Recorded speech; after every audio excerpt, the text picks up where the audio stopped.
22 سال کے کٹھن سفر سے گزر کر اور وہ ایک ایسی ٹیم لگائے جو کہ کمزور ہو. انہوں نے تو اپنی دانش میں جو بہترین لوگ ہیں اب اس ہر پرٹیکولر فیلڈ کے لیے انہوں نے وہ لگائے ہیں.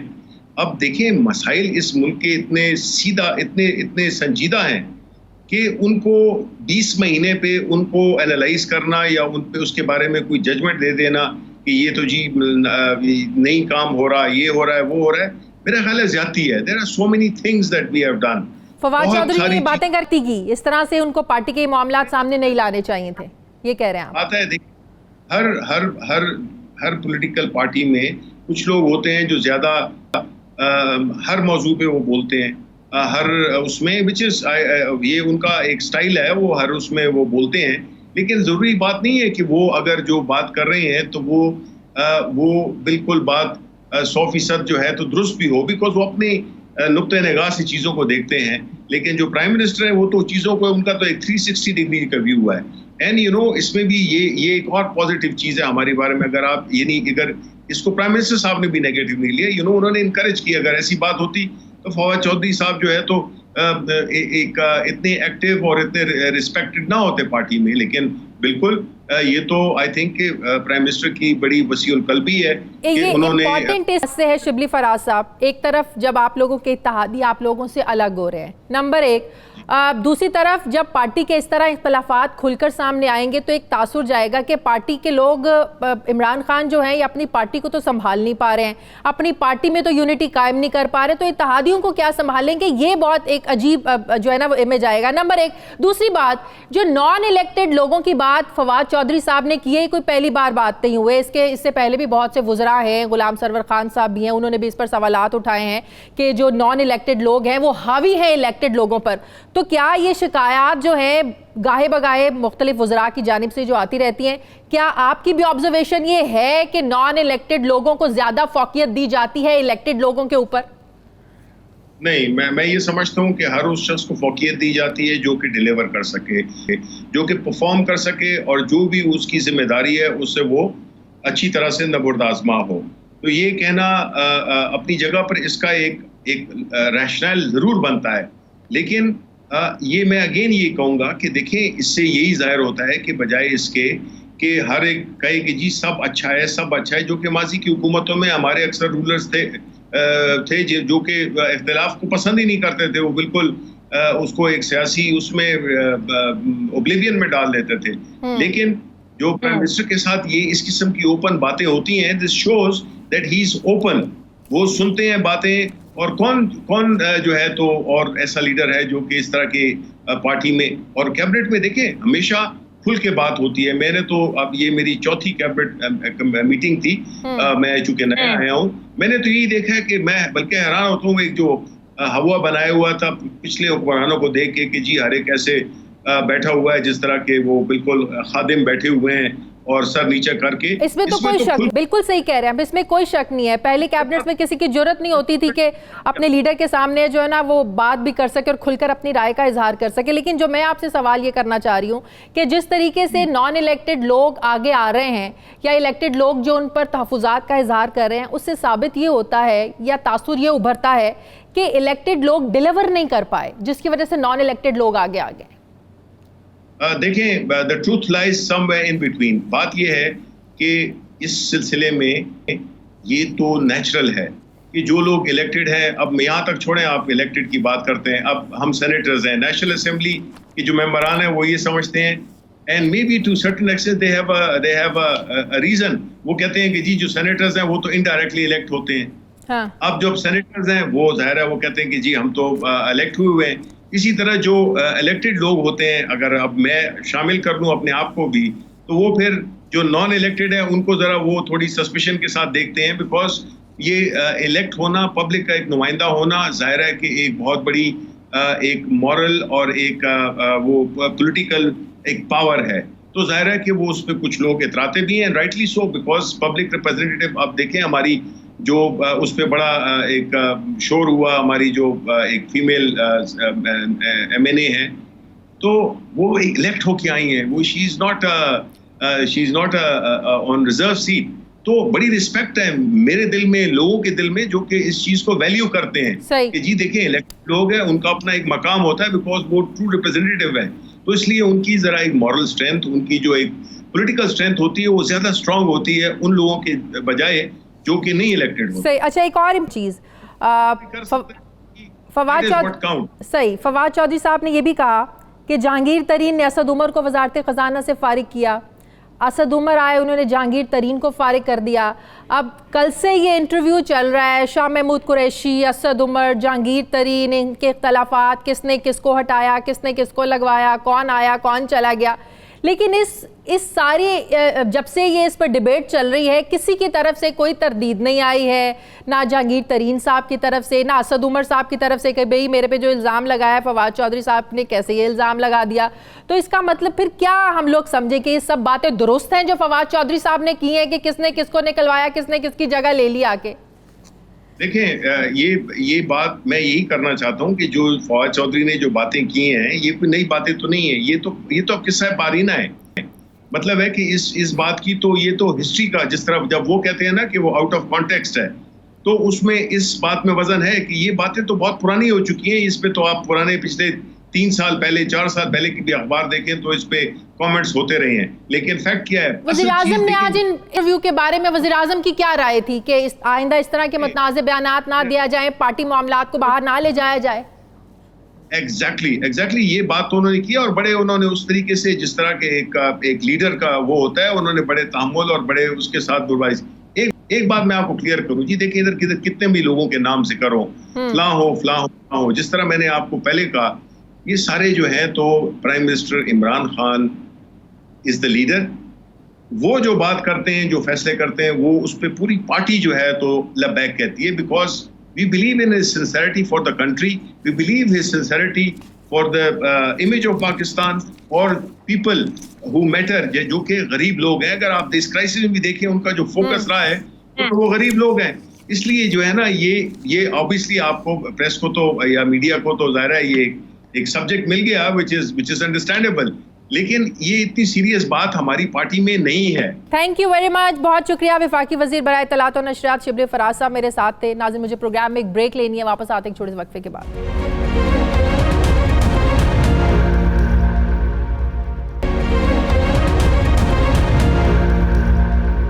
بریک کے بعد ایک بار پھر سے آپ کو خوش آمدید کہتے ہیں. سینئر صحافی تجزیہ کار سہیل وڑائچ صاحب نے مجھے جوائن کیا ہے. السلام علیکم, بہت بہت شکریہ سہیل وڑائچ صاحب. آپ کا ہی فواد چودھری صاحب کے ساتھ انٹرویو جس نے کل رات سے ہی نا ایک میڈیا میں کھلبلی مچائی ہوئی ہے کہ فواد چودھری صاحب نے کیا کہہ دیے, اپنی پارٹی کے اختلافات کس طریقے سے سامنے لے کے, آلدو وہ پہلی دفعہ سامنے نہیں لے کے آئے لیکن کچھ باتیں بہت زیادہ کھل کے اس بار انہوں نے آپ کے انٹرویو میں کر دی ہیں. جس طریقے سے لڑائی جھگڑے, کس نے کس کو ہٹایا, کس نے کس کو نکلوایا, اس انٹرویو کے بعد اگر میں آپ کا انالیسس پوچھوں تو آپ نے اس انٹرویو کے بعد پی ٹی آئی کی اوور آل کارکردگی, لیڈرشپ کے بارے میں کیا نتیجہ اخذ کیا کہ کیا واقعی عمران خان کا اپنی پارٹی پر کنٹرول نہیں ہے؟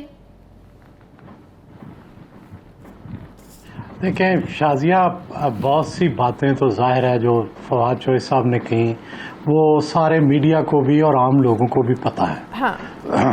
دوسری بات یہ ہے کہ فواد چودھری صاحب نے جو اپنا انٹرویو دیا اس میں انہوں نے اپنی لیڈرشپ کی بڑی تعریف کی, اور انہوں نے صرف اپنی جو سیکنڈ ٹیئر لیڈرشپ ہے, اسد عمر ہیں, شاہ محمود قریشی ہیں یا ترین صاحب ہیں, انہوں نے حذف تنقید بنایا. لیکن میں ان کے اس تجزیے سے اتفاق نہیں کرتا. میرے خیال میں فالٹ لیڈرشپ سے شروع ہوتا ہے, کیونکہ ٹیم تو لیڈر نے بنانی ہوتی ہے. اکبر اعظم اس لیے اکبر اعظم تھا کہ اس کے پاس 9 رتن تھے, اس کی کیبنٹ بہت اچھی تھی. بھٹو کی کیبنٹ میں کتنے کتنے بڑے لوگ تھے. تو آپ اپنے لوگوں کی کیپیسٹی بلڈنگ کرتے ہیں, آپ ان کو پالیسی بنواتے ہیں, آپ ان کو, بھٹو صاحب مصطفیٰ خار کو دوسروں کو کتابیں پڑھنے کے لیے دیتے تھے, کٹھے فلمیں دیکھتے تھے جو تاریخی فلمیں ہوتی تھیں, اس کے اوپر ڈسکشنز ہوتی تھیں. وہ اس طرح کی ٹیم خان صاحب کریٹ نہیں کر سکے کہ جو ایک یکجان ہو, جو کسی ایک ویژن پہ یقین رکھتی ہو اور وہ ملک کو کہیں آگے لے کے جانا چاہتی ہو. اچھا, آپ یہ جو اسد عمر نے جہانگیر ترین کو نکلوایا، جہانگیر ترین نے اسد عمر کو نکلوایا، آپ نے ابھی یہ بات کی کہ آپ ان کے تجزیے سے جو ہے اتفاق نہیں کرتے؟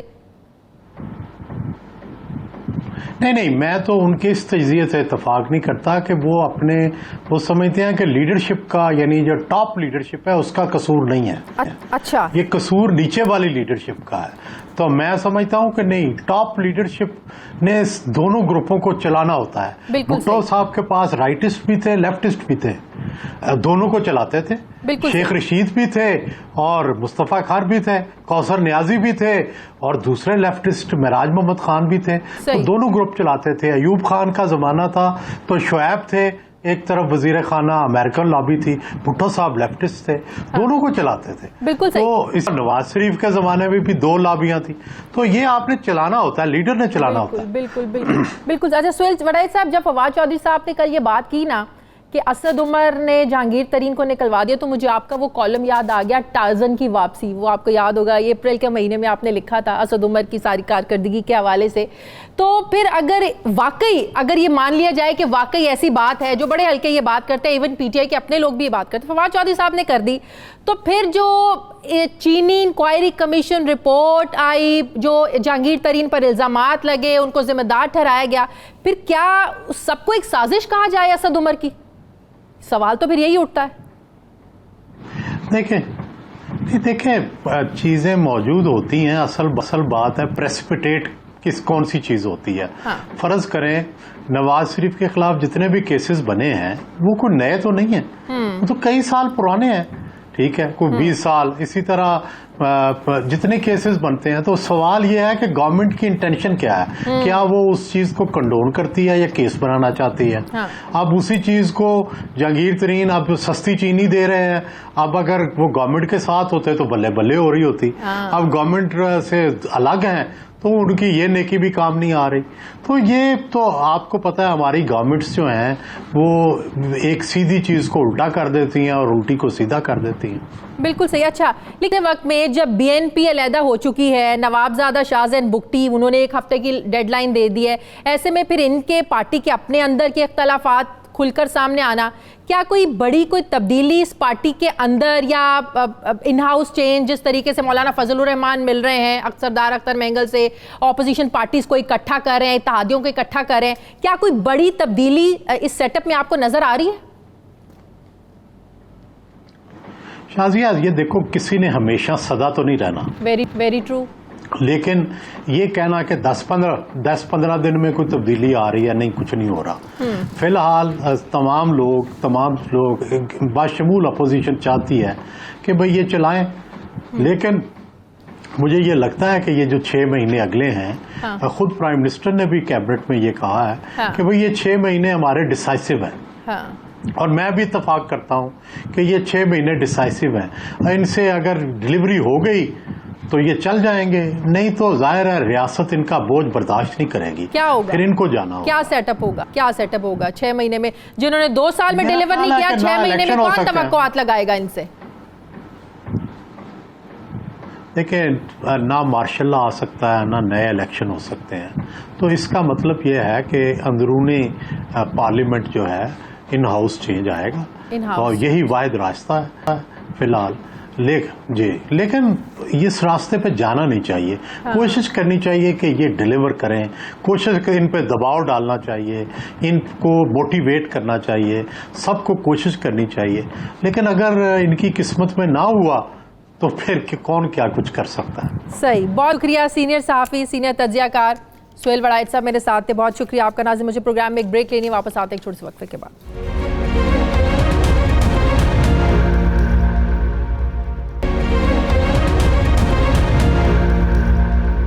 بریک کے بعد ایک بار پھر سے آپ کو خوش آمدید کہتے ہیں. ناظرین، حج دین اسلام کے 5 بنیادی اراکین میں سے ایک اہم رکن ہے جو کہ ہر صاحب استطاعت مسلمان پر زندگی میں ایک بار ادا کرنا فرض ہے. ہر سال لاکھوں کی تعداد میں دنیا بھر سے مسلمان اس اہم فریضے کی ادائیگی کے لیے سعودی عرب جاتے ہیں. گزشتہ سال 2019 میں 26 لاکھ مسلمانوں نے حج کا فریضہ ادا کیا تھا. لیکن اس بار کرونا وائرس کی وبا کی وجہ سے سعودی حکومت نے حج کو محدود پیمانے پر کرنے کا فیصلہ کیا ہے. سعودی وزارت حج نے یہ اعلان کیا ہے کہ اس سال حج ہوگا اور محدود تعداد میں عازمین حج شریک ہوں گے۔ سعودی وزارت حج کے مطابق محدود تعداد میں اندرون ملک سے مختلف ممالک کے شہریوں کو حج کا موقع دیا جائے گا۔ یہ فیصلہ انہوں نے بتایا اس لیے کیا گیا ہے کہ حج محفوظ اور صحت مند ماحول میں ہو۔ کورونا سے بچاؤ کے تقاضے پورے کیے جائیں گے۔ عازمین حج کی سلامتی کو یقینی بنانے کے لیے سماجی فاصلہ برقرار رکھا جائے گا اور انسانی جان کے تحفظ سے متعلق اسلامی شریعت کے مقاصد پورے کیے جا سکیں گے۔ سعودی وزارت حج کی جانب سے عازمین حج کے لیے خصوصی ہدایات بھی جاری کر دی گئی ہیں، جن کے مطابق ایک وقت میں 10,000 سے زائد افراد کو حج کرنے کی اجازت نہیں ہوگی۔ تمام مقدس مقامات پر پہنچنے سے پہلے عازمین حج کے ٹیسٹ کیے جائیں گے۔ رواں سال 65 سال سے کم عمر مسلمان ہی حج ادا کر پائیں گے۔ حج مکمل کرنے کے بعد تمام حجاج کو خود کو قرنطینہ میں رکھنا ہوگا۔ تمام کارکنان اور رضاکاروں کے بھی حج شروع ہونے سے پہلے قبل وہ ٹیسٹ کیے جائیں گے۔ حج کے دوران کسی بھی ایمرجنسی سے نمٹنے کے لیے ایک ہسپتال بھی تیار کر لیا گیا ہے۔ سماجی دوری کے اقدامات کو بھی لاگو کیا جائے گا۔ ناظرین، یقیناً یہ خبر دنیا بھر کے مسلمانوں کے لیے دل گرفتہ ہے اور مسلمان سوچ بھی نہیں سکتے کہ اس سال وہ حج نہیں ہو سکے گا، لیکن اس کے باوجود تاریخ میں تقریباً کہا جاتا ہے کہ 40 مواقع ایسے آئے جس میں حج نہیں ہو سکا اور کئی بار خانہ کعبہ وہ حاجیوں کے لیے بند رہا۔ لیکن موجودہ صورتحال میں کیا سعودی عرب کی حکومت کا یہ جو فیصلہ ہے یہ درست ہے یا اس سے بہتر بھی اچھا فیصلہ کوئی اور ہو سکتا تھا؟ میں بات کروں گی، مجھے جوائن کیا ہے چیئرمین رویت ہلال کمیٹی مفتی منیب الرحمان صاحب نے۔ السلام علیکم، بہت بہت شکریہ مفتی صاحب، آپ نے وقت دیا۔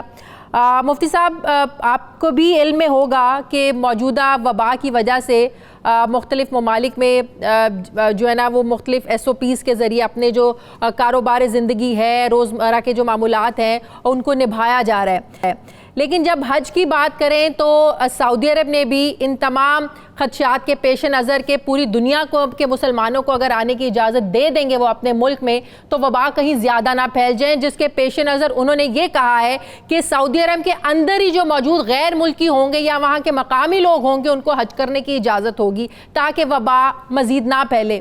آپ کے خیال میں ایک بہترین درست فیصلہ ہے یا اس سے بہتر بھی فیصلہ ہو سکتا تھا؟ بسم اللہ الرحمن الرحیم۔ سب سے پہلے میں یہ کہنا چاہوں گا کہ جو کورونا کی وبا دنیا بھر میں پھیلی ہوئی ہے یہ ایک حقیقت ہے اور اس کا سامنا حکمت و تدبر اور احتیاطی تدابیر سے کیا جا سکتا ہے۔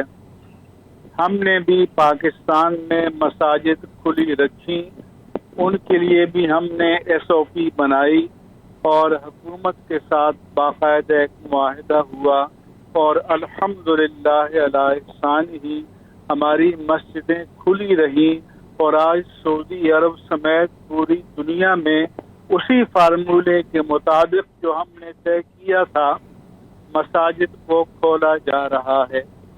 دوسری بات میں یہ کہنا چاہوں گا کہ چونکہ حرمین طیبین سعودی عرب میں ہیں، کعبۃ اللہ سعودی عرب میں ہے، اس لیے وہاں سعودی عرب کی حکومت کا فیصلہ اس سے کوئی اختلاف کرے یا اتفاق عملاً وہی نافذ ہوگا اور جو بھی وہ طے کریں گے۔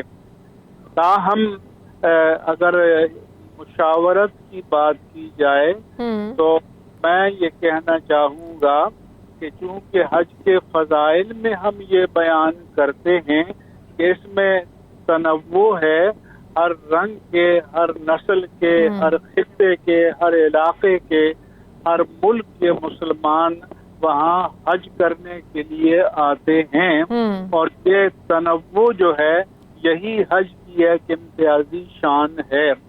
لہذا اگر حکومت سعودی عرب یہ طے کر لیتی کہ وہ اپنے SOP کے ساتھ اتنے حجاج کو ایکاموڈیٹ کر سکتی ہے اور پھر اسے مختلف ممالک پر کوٹے کو تقسیم کر دیا جاتا، کافی ملک 5,000 آتے، 7,000 آتے، 10,000 آتے، کم آتے یا زیادہ آتے، تو اس طرح سے یہ تنوع بھی قائم رہتا اور یہ طے کر دیتے کہ اپنے ملک سے فلائٹ پر وہی بیٹھے گا کہ جو ایک دن پہلے جس نے کورونا ٹیسٹ کرایا ہوگا اور نیگیٹو ریزلٹ اس کا آیا ہوگا، اور وہاں پر بھی اسے تمام شرائط کی پابندی کرنی ہوگی جو سعودی حکومت طے کرے. تو اس سے یہ ہے کہ وہ تعداد جو سعودی عرب متعین کرتا وہ قائم رہتی، لیکن ایک طرح سے پوری دنیا کے مسلمانوں کی نمائندگی ہو جاتی. لیکن یہ ایک تجویز کی حد تک ہے، عمل کی دنیا میں وہاں سعودی عرب کی حکومت کا فیصلہ ہی نافذ ہوگا، اور یہ ان کی دانش پر، بصیرت پر، حکمت پر، تدبر پر، تدبیر پر موقوف ہے کہ وہ کس طریقہ کار کو اختیار کرتے ہیں. صحیح، بہت بہت شکریہ. رویت ہلال کمیٹی مفتی منیب الرحمان صاحب میرے ساتھ ہیں. ناظرین، مجھے پروگرام میں ایک بریک لینی ہے، واپس آتے ہیں ایک چھوٹے سے وقفے کے بعد.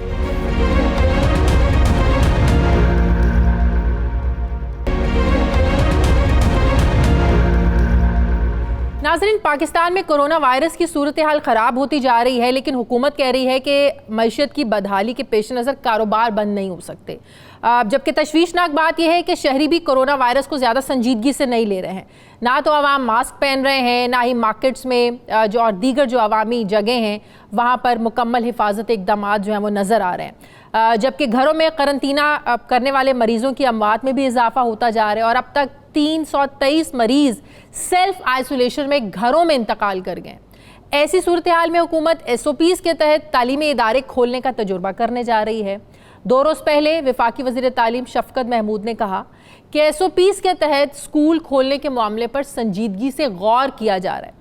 اس حوالے سے وفاقی وزارت تعلیم نے صوبوں سے تجاویز بھی طلب کر لی ہیں، جس کے لیے جو ہے نا وہ آج کی ڈیڈ لائن دی گئی تھی. جبکہ حتمی فیصلہ انہوں نے کہا کہ 2 جولائی کو بین الصوبائی وزراء کانفرنس میں کیا جائے گا. ذرائع کے مطابق پنجاب کے محکمہ اسکول ایجوکیشن کی جانب سے جن تجاویز پر کام شروع ہوا ہے ان میں پہلے مرحلے میں 9ویں 10ویں جماعت کے طلباء کو اسکول بلانے اور دوسرے مرحلے میں 8ویں اور 5ویں جماعت کے طلباء کو اسکول بلانے کی تجویز سامنے آئی ہے. جبکہ اسکول کی جو ٹائمنگز ہیں، اوقات کار ہیں، یہ بھی 3 گھنٹے کرنے اور اسکولوں کو آغاز میں صرف لازمی مضامین پڑھانے کی تجویز دی گئی ہے.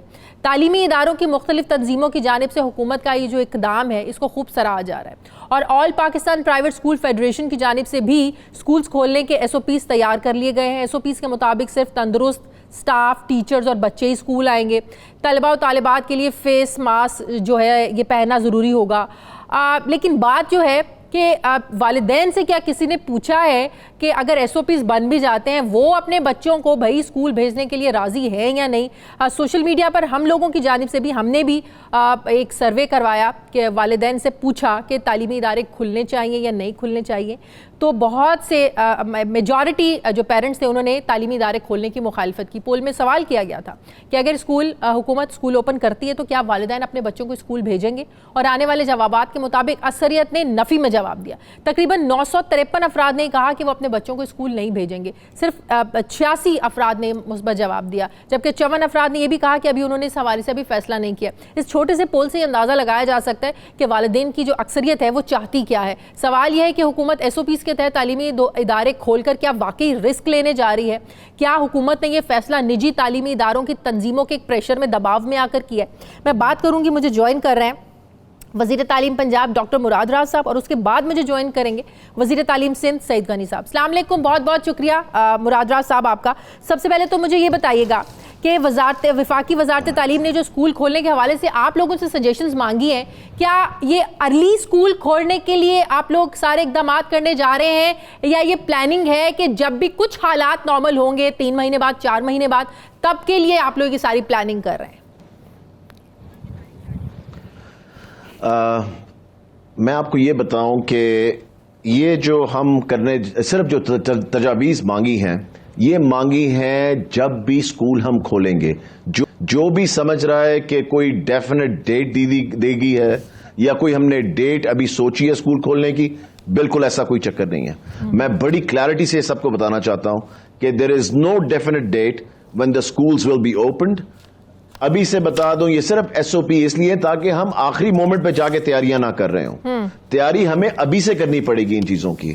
سو تیاری کر کے رکھنی چاہیے, بجائے کہ پچھلی حکومتوں کی طرح آپ دیکھتے تھے کہ لاسٹ مومنٹ پہ آ کے جی تیاری ہو رہی ہے اور وہ ہیپ ہیزرڈ ہو رہا ہے سارا کام. ہم نے ایک ایس او پیز, اس کے اندر 2-3 مرحلے بنانے پڑیں گے آپ کو شازیہ. آپ دیکھنا کہ اگر سچویشن اے ہے تو اس کے لیے کس طرح کھول لیں, سچویشن بی ہے اس کے لیے کیسے کھول لیں, اسی طرح ڈفرنٹ طریقے سے پرائیورٹیز دیکھنی ہے ہماری کیا ہیں اس وقت. اگر آپ سمجھ رہے ہیں کہ کوئی سمجھ رہے ہیں ہم کسی کے پریشر میں آ کے کرنا چاہ رہے ہیں, یہ کبھی بھی نہیں ہوگا. پرائیویٹ اسکول کیا کوئی بھی ہم میرے پہ تو کوئی پریشر نہیں ڈال سکتا کہ جی آپ نے اسکول کھولنے ہیں کسی وجہ سے, بالکل بھی نہیں. ہمارے لیے ہمارے بچوں کی زندگیاں, ٹیچرز کی زندگیاں, ان لوگوں کی فیملیز کی زندگیاں وہ سب سے زیادہ ضروری ہیں. اور کورونا کے حالات آپ کو ایگزیکٹلی پتا ہے کہ آج کل کیسے ہیں, اور ابھی جو پیک ہے وہ ہماری آنی ہے, اس رستے پہ ہم ابھی چلے ہوئے ہیں. سو ہم کس طرح اسکول کھولنے کا سوچ سکتے ہیں؟ جب میڈیا پر چلتی ہیں تو ظاہر ہے پیرنٹس کی طرف سے ایک ریاکشن آتا ہے. آپ کے پاس بھی بہت سے لوگ جو ہے نا اس پر ریئیکٹ کرتے ہوں گے کہ بھائی ہم بچوں کو اسکول بھیجنا چاہتے ہیں, نہیں بھیجنا چاہتے ہیں. آپ کے پاس لوگوں کی زیادہ پیرنٹس کی کیا رائے ہے, کیا ریئیکٹ کرتے ہیں لوگ اس پر جب اسکول کھولنے کی بات کرتے ہیں؟ دیکھیں میں آپ کو بتاؤں کہ میرے پاس ابھی تک جتنے پیرنٹس نے میرے سے بات کی ہے, میں نے جو سوشل میڈیا پہ اپنی ٹویٹ کا رسپانس دیکھا, آج بھی 100% پیرنٹس نے کہا ہے کہ وہ اسکول اپنے بچوں کو بھیجنے کے لیے تیار نہیں ہے. اسی طرح تیار نہیں ہے جس طرح شازیہ آپ تیار نہیں ہیں اپنے بچوں کو اسکول بھیجنے کے لیے. آپ تیار ہیں؟ Not at all. میں بھی اب اپنے بچوں کو اسکول بھیجنے کے لیے تیار نہیں ہوں. سو اگر آپ اور میں تیار نہیں ہیں, ہماری طرح اسی طرح باقی پیرنٹس بھی تیار نہیں ہیں اپنے بچوں کو اسکول بھیجنے کے لیے. یہ صرف ایس او پیز بن رہے ہیں. سارا یہ فیک نیوز جو سوشل میڈیا پہ بھی چل رہی ہے اور دوسری طرح بھی چل رہی ہے الیکٹرانک میڈیا پہ, لوگ ایک دم ایکسائٹڈ ہو جاتے ہیں سن کے. ان کو فیکٹس دیکھنے چاہیے اور بات چیت کرنی چاہیے جس طرح آپ نے بلایا مجھے. اب لوگوں کو چیزیں کلیئر ہو جائے گی کہ کوئی اسکول کھولنے کا پلان نہیں ہے جب تک ایک ہمیں اس چیز کے اندر ڈکلائن نظر نہیں آتا, ایک سٹیبلٹی نظر نہیں آتی, تھوڑا کنٹرول نظر نہیں آتا. اور اس کے بعد بھی آپ دیکھنا ہم نے سٹیگر کر کے چیزیں کھولنی ہیں. یہ نہیں کہ ہم جس دن بھی کھولیں گے لوگ واپس اسکول آ جائیں گے. شدت کیا ہے, کیا لیول ہے, اس کے مطابق آپ لوگ جو ہے نا وہ پلان کریں گے کہ کیسے کھول لیں. اچھا, یہ ٹرائل کی بنیاد پر جو کھولنے کی بات ہو رہی ہے, ٹرائل کی بنیاد پر کیا مطلب ہے اس بات کا کہ ٹرائل کریں گے؟ وہ کیا ٹرائل ہوگا, کیسے کھولیں گے؟ دیکھیں میں تو ٹرائل کرنے کے لیے بھی تیار نہیں ہوں. سو اگر کوئی ٹرائل کرنا چاہ رہا ہے تو وہ ضرور کرے, مگر میں ٹرائل کرنے کی ابھی بالکل حق میں نہیں ہوں. اس وقت جس سچویشن میں ہم ہیں پنجاب کے اندر, ہم تیاری ساری کر کے رکھیں گے. جب ٹرائل کرنا ہوگا اس کے لیے بھی میں آپ کو آ کے بتاؤں گا ضرور کہ کب ہم ٹرائل کرنے لگیں اور کس طرح کرنے لگیں. فی الحال ہم ٹرائل کرنے کی سچویشن میں نہیں ہیں بالکل بھی. ٹھیک ہے, بہت شکریہ. وزیر تعلیم پنجاب ڈاکٹر مراد راز صاحب میرے ساتھ مجھے جوائن کیا ہے. وزیر تعلیم سندھ سعید غنی صاحب نے. سعید غنی صاحب, جیسے مختلف شعبہ زندگی کو کھولا جا رہا ہے, مختلف ایس او پیز بنا کر, جیسے مارکیٹس بھی کھول دیں, کاروبار بھی کھول دیے, اب اسکول کھولنے کی بات ہو رہی ہے کہ بچوں کا بہت زیادہ تعلیم کا حرج ہو رہا ہے. وفاقی وزارت تعلیم نے اسکول کھولنے کے حوالے سے آپ لوگوں سے, مطلب صوبوں سے سجیشنز مانگی ہیں کہ آپ لوگ سجیشنز دیں کہ کیا ایس او پیز رکھے جائیں تاکہ اسکولوں کو کھولا جائے. لیکن سندھ میں جو صورتحال ہے وہ سب کے سامنے ہے. آپ سے تجاویز مانگی گئی, آپ نے دے دی. اگر دے دی تو کیا تجاویز آپ لوگوں کی طرف سے دی گئی ہیں, آپ کے ڈپارٹمنٹ کی طرف سے دی گئی ہیں کہ اگر اسکول کھولے جائیں تو کن ایس او پیز کے تحت؟ نہیں, ابھی تک تو ہم نے تجاویز دی نہیں ہے. اور یہ ایسا بھی نہیں ہوگا کہ جو تجویز دینی ہے ہم خود ہی صرف ڈپارٹمنٹ کی سطح تک فیصلہ کر کے دے دیں گے. اس میں یقیناً ہم جو ہماری ایک ٹاسک فورس بنی ہوئی ہے اس میں بھی ڈسکس کریں گے. اس میں سی ایم صاحب اس کو چیئر کرتے ہیں, ان کو بھی آن بورڈ لیں گے. لیکن ایک چیز میں بالکل واضح بتا دوں کہ ہم بچوں کی زندگی اور صحت پر کسی قسم کا رسک لینے کو تیار نہیں. صحیح. اس بات کا بالکل ہمیں احساس ہے کہ بچوں کی تعلیم متاثر ہو رہی ہے, لیکن صرف اس چیز کو ذہن میں رکھتے ہوئے کہ جن کی تعلیم متاثر ہو رہی ہے تو ہم انہیں رسک پہ ڈال دیں, یہ کام ہم نہیں کریں گے. اور اس وقت پورے ملک میں یہ سب تسلیم بھی کرتے ہیں, اور جو ڈیٹا روزانہ آتا ہے وہ بھی ثابت کر رہا ہے کہ پاکستان میں نمبر آف کیسز جو ہیں وہ بڑی تیزی سے بڑھتے جا رہے ہیں. اس وقت ہم یہ نہیں کہہ سکتے کہ ہمارا جو گراف ہے وہ تھوڑا نیچے کی طرف آ رہا ہے. ابھی کب ہماری فلیٹن نہیں ہوئی ہے, ابھی شاید ہم پیک کی طرف رواں ہیں, جا رہے ہیں. اور آنے والے دنوں میں غالباً امکان یہی ہے کہ نمبر آف کیسز مزید تیزی سے بڑھیں گے. جب صورتحال یہ ہو تو ان حالات میں نہیں سمجھتا کہ کسی قسم کی یہ دانشمندی ہوگی کہ ہم صرف اس وجہ سے، جو بڑی ایک ویلڈ وجہ ہے کہ بچوں کی تعلیم متاثر ہو رہی ہے، لیکن تعلیم کے متاثر ہونے کو وجہ بنا کر ہم بچوں کی صحت کو جو ہے وہ داؤ پہ لگا دیں، یہ میں نہیں سمجھتا ہوں کیا کروں. لیکن ایک بات سمجھ آ رہی ہے سعید غنی صاحب، جب پرائیویٹ سکولز والے فیسیں بھی پوری لے رہے ہیں، ان مہینوں میں انہوں نے کوئی فیس تو نہیں چھوڑی، بچوں کی فیسیں بھی نارمل جا رہی ہیں، اس کے باوجود وہ کیوں چاہتے ہیں کہ اسکول کھلیں، پریشرائز کر رہے ہیں؟ وفاق کو بھی انہوں نے کہا ہے، اور اب تو وہ خوش ہو رہے ہیں جب سے شفقت محمود صاحب نے کہہ دیا کہ ہم SOPs کے تحت جو ہے نا وہ اسکول کھولیں گے صوبوں سے مشاورت کے بعد. تو آپ کو کیا لگتا ہے یہ آل پرائیویٹ اسکول فیڈریشن ایسوسی ایشن ان کی جانب سے وفاق پر دباؤ ہے جو آپ لوگوں سے تجاویز مانگی جا رہی ہیں کہ SOPs کے تحت اسکول کھولیں؟ دیکھیں، میں ایک عرض کروں کہ جو پرائیویٹ اسکولز ہیں ان کے جو کنسرنز ہیں، جو ان کے ایشوز ہیں، وہ بھی جینون ہیں. میں یہ نہیں کہوں گا کہ وہ کوئی غلط بات کر رہے ہیں. پرابلم ان کے ساتھ یہ ہو رہا ہے کہ ظاہر ہے اگر ان کے جو ریونیوز ہیں وہ ان کو نہیں ملیں گے، اور ان کے آگے جو ایکسپینڈیچرز ہیں جو موسٹلی فکس ایکسپینڈیچرز ہیں جس میں ان کو سیلریز دینی ہوتی ہیں، موسٹلی وہ رینٹڈ بلڈنگز ہوتی ہیں، ان کا رینٹ ان کو پے کرنا ہوتا ہے. اور فیسز تو جاری ہیں، وہ فیسیں چھوڑ تھوڑی رہے ہیں. میں آپ سے عرض کروں، دیکھیں بالکل آپ ٹھیک کہہ رہی ہیں کہ وہ فیس لینے کی کوشش کر رہے ہیں، لیکن جتنی فیس ان کے پاس آ رہی ہے وہ اتنی نہیں ہے جتنی عام دنوں میں جب بچے اسکول جا رہے ہوتے تو آ رہی ہے. تو بہت شاید پرسنٹیج جو ہے وہ کافی کم ہے. اچھا، اس کا ہمیں کوئی راستہ نکالنا ہوگا، اور پہلے بھی ہم نے کوشش کی، اور پرائیویٹ اسکولز کی جو ایسوسیشنز ہیں انہوں نے تعاون بھی کیا ہم سے کہ انیشیلی ہم نے 2 مہینے کے لیے کوئی ڈسکاؤنٹ فیس کا کہا، اس پہ وہ تیار بھی ہو گئے. لیکن ہمارے یہاں 2 مرتبہ سندھ ہائی کورٹ نے اس پہ اسٹے آرڈر ایشو کیا، جس کی وجہ سے شاید تھوڑا سا ہمیں پرابلم ہو رہا تھا انفورسمنٹ میں. تو جو اسکول زیادتی بھی کر رہے تھے تو ہم تھوڑی کچھ کر نہیں پا رہے تھے، کچھ ایکشنز نہیں لے پا رہے تھے. ہم پھر کوشش کریں گے کہ ہم تمام اسکول کے ساتھ بیٹھیں اور ان کے جو جینون ایشوز ہیں ان کو سارٹ آؤٹ کرنے کی کوئی کوشش کریں. ان کے جینون ایشو ہے نا کہ انہیں جو پیسہ مل رہا تھا نارمل حالات میں وہ نہیں مل رہا، تو اس میں صوبے کیا کر سکتے ہیں؟ میرے لیے دیکھیں، میں آپ سے عرض کروں، میرے لیے بینگ اے ایجوکیشن منسٹر یہ ضروری نہیں ہے کہ انہیں کتنا پیسہ مل رہا تھا، کتنا مل رہا ہے، کتنا نہیں مل رہا ہے. جہاں میں یہ کہتا ہوں کہ جی بچوں کی زندگی ہمارے لیے پہلی ترجیح اور ہے پہلی ترجیح، تو اس کے ساتھ ساتھ ہماری یہ بھی ترجیحات میں شامل ہے کہ جو اسکولز ہیں وہ بند نہ ہوں. ٹھیک ہے، بچے اسکول نہیں جا رہے لیکن وہ سسٹین کر جائیں اس پورے کرائسس کے اندر. تو ان کو سسٹینیبل بنانے کے لیے کوئی ہم کوشش کریں گے کہ ہم، جو میں ایک بات میں بار بار کہتا ہوں، میں والدین سے بار بار گزارش کرتا ہوں کہ آپ اپنے بچوں کے اسکول میں فیس جمع کروائیں. اس کی وجہ صرف یہ ہوتی ہے، ایک تو سیلریز ملتی رہیں اسٹاف کو، اور دوسری یہ کہ اسکولز بند نہ ہوں. خدا نہ خواستہ اگر یہ عرصہ زیادہ لمبا چلتا ہے، یہ لاک ڈاؤن کا مسئلہ یا پھر یہ کرائسس جو زیادہ چلتے ہیں، تو اس بات کا غالب امکان ہے کہ بہت سارے اسکولز بند ہو جائیں گے. اور اگر بند ہو جاتے ہیں ایک مرتبہ اسکول، تو پھر یہ تمام اسکولز دوبارہ کھولنا بڑا مشکل ہو جائے گا ہمارے لیے. اس لیے یہ بڑا ایک ڈیلیکیٹ سا ایشو ہے. ظاہر والدین بھی یہ سوچتے ہیں کہ بچے اسکول نہیں جا رہے، فیس ہم کیوں دیں. اسکولز بھی یہ سمجھ رہے ہیں کہ جب تک بچے اسکول نہیں آئیں گے تو والدین فیس نہیں دیں گے. تو اس قسم کی کوئی ایک صورتحال ہے. لیکن میں یہ پھر کہہ رہا ہوں کہ پہلی ترجیح بچوں کی صحت اور زندگی، دوسری ترجیح ہماری یقیناً یہ ہے کہ ایجوکیشن کا جو سسٹم ہے کسی طرح سے اس کو کنٹینیو کریں. تیسری ترجیح ہماری یہ ہے کہ انٹروڈیوس کروایا گیا، آپ کو لگتا ہے کہ یہ مؤثر ہے؟ اس طریقے سے یہ ڈیلیور نہیں کر رہا یہ سسٹم یہاں پر.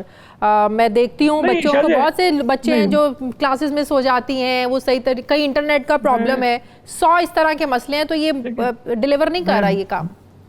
میں بالکل آپ سے اتفاق کرتا ہوں. دیکھیں، ایک تو بات یہ ہے، بڑے اس میں کلیئر ہیں ہم، کہ جو فزیکلی بچے اسکول جا کے کلاس رومز میں اٹینڈ کر کے جو تعلیم حاصل کرتے ہیں اس کا نعم البدل آپ کے پاس کوئی نہیں ہے. Very true. ہم یہ نہیں کر سکتے کہ جی یہ نہیں ہو رہا تو ہم یہ کر لیں، کوئی اس کا نعم البدل نہیں ہے. اب جتنے ایفرٹس بھی ہم کر رہے ہیں، چاہے وہ آن لائن ہو، چاہے وہ یوٹیوب چینل ہو، چاہے کوئی اور ماڈلز ہم اس پہ کام کر رہے ہیں، وہ تمام کے تمام صرف اس ڈسکنیکٹیوٹی ہو گئی ہے بچوں میں اور تعلیم میں، اس کو کسی طرح سے کچھ دوبارہ جوڑنے کی ہم کوشش کر رہے ہیں. اور یہ میں بالکل مانتا ہوں کہ یہ 100% اسٹوڈنٹس کے لیے قابل عمل نہیں ہے، لیکن جتنا پاسبل ہو اتنا ہم کریں. اور اللہ کرے کہ حالات ٹھیک ہوں تو کوئی شاید نئے ماڈلز بھی آ جائیں گے، نئے طریقے بھی آ جائیں گے.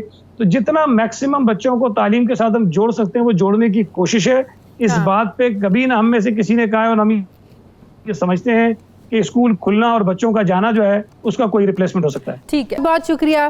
وزیر تعلیم سندھ سعید غنی صاحب میرے ساتھ تھے. یہ تھا ہمارا آج کا پروگرام کے لیے ہمیں فیڈ بیک ضرور دیجیے گا، اپنا خیال رکھیے گا. میری آپ سے ملاقات ہوگی کل. مجھے اجازت دیجیے. اللہ حافظ.